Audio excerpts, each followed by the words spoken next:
Can Ripple XRP coin reach $1 by the end of 2023? We only have 1 month and 1 week left approximately until we reach that point. Write Y in the comments down below for yes and N for no if you think that XRP can or can't reach that $1 mark, and if not, let me know your price prediction for where we will see it currently go. So we will be talking about where it can realistically go, and I won't just be throwing out numbers. As well as this, JP Morgan has also said previously in a statement that XRP is basically poised for success, so we will be taking a look at the article. In addition to this, Gary Gensler was actually in support of Ripple a few years back, and which we will be diving into, as well as a price action for today. So all I ask from you are two things, which is to smash that like button and to subscribe to the channel. So this article says that XRP's price history hints at 82% increase in December, but there's a catch. We're going to be taking a look at what they actually said. Now, from the current price, we are at 61 cents trading today on November the 23rd. So if we have an 82% increase, well, that would basically take us up to $1.11. Now, I don't think that we will be reaching that price by the end of the year. I may be wrong. Now, let's have a look at these numbers to see where XRP has historically done in terms of performance wise. Now, if we have a look at last year,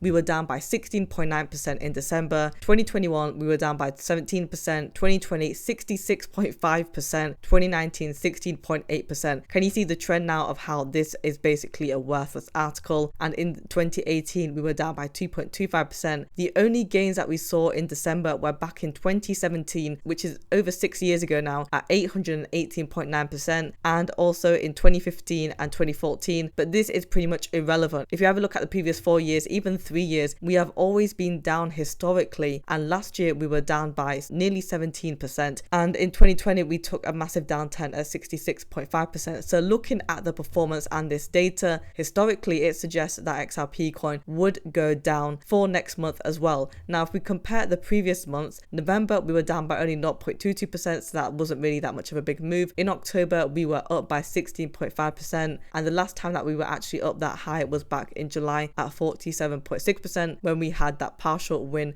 for the SEC settlement case. And so again, I'm not quite sure what they're doing with this headline over here. The only thing that I can think of is the fact that we had a really big high over a couple of years ago now, but we don't look at the outliers. We're looking at the historical data. But compared with the previous month, it seems like as if XRP coin may not be down by much as we think. We might only be down by roughly 5 to 10%, and that really does depend on what goes on in the market. So let's take a look at what JP Morgan said. Now, do bear in mind this was a while ago. However, they have said that if Ripple wins the SEC lawsuit, XRP is poised for significant adoption. And you can see that they basically compare XRP to Swift. They say that XRP was engineered to facilitate transactions on Ripple's payment network. Benefits of the network include expedited payments and reduced transaction fees, so again, being fast and cheap. While transfer money transfers, most commonly Swift transfers, are costly and can take up to 5 business days to complete. Transactions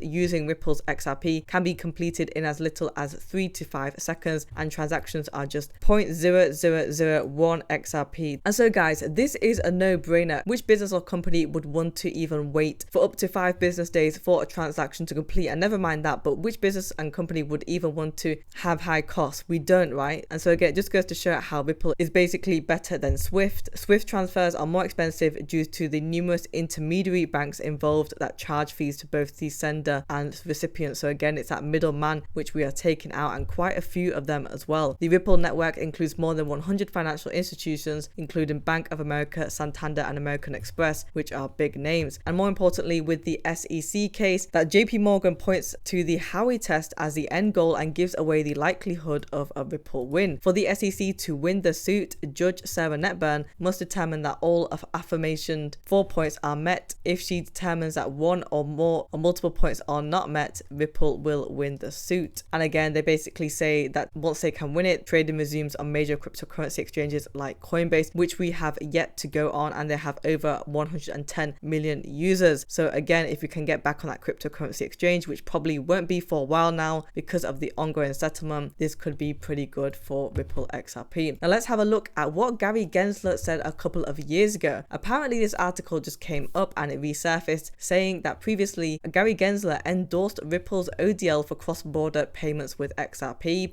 So we'll see over here that he actually endorsed the usefulness of Ripple's solution in moving payment between two countries during an economic forum on the impact of blockchain technology on finance in 2018. So this was roughly 5 years back now. And in his statement for the support of Ripple, he says over here that he could use blockchain, but the current thinking is you need a bridge currency in between, and that bridge could be a stable value that's backed by the US dollar or the euro, and it could be a currency like Ripple has an alternative. It's just piloted in May 2018. And so again, I do find it quite funny and comical how this has resurfaced and how Gary Gensler was actually in support of Ripple XRP despite the actions that have been taken with the lawsuit. But I do believe that we as the XRP community basically want Gary Gensler to be gone by now. I do think that we are all fed up of him because he is basically a clown show. Another bit of news that we have just before we have a look at the price. You'll see over here that Richard Teng, who has been appointed as the new CEO of Binance, has also been linked with Ripple. So he was actually the board director of Lulu Financial Group between 2021 and 2022. And guess who partnered with Ripple? Well, Ripple partners with Lulu to spread XRP powered RippleNet, and that was back in 2021. So what does this mean? Well, there could be a connection between both of them, as he was basically part of the board. And so he may be pro Ripple, but again, this is not confirmed. So the price action for today is that we are up by 2.6%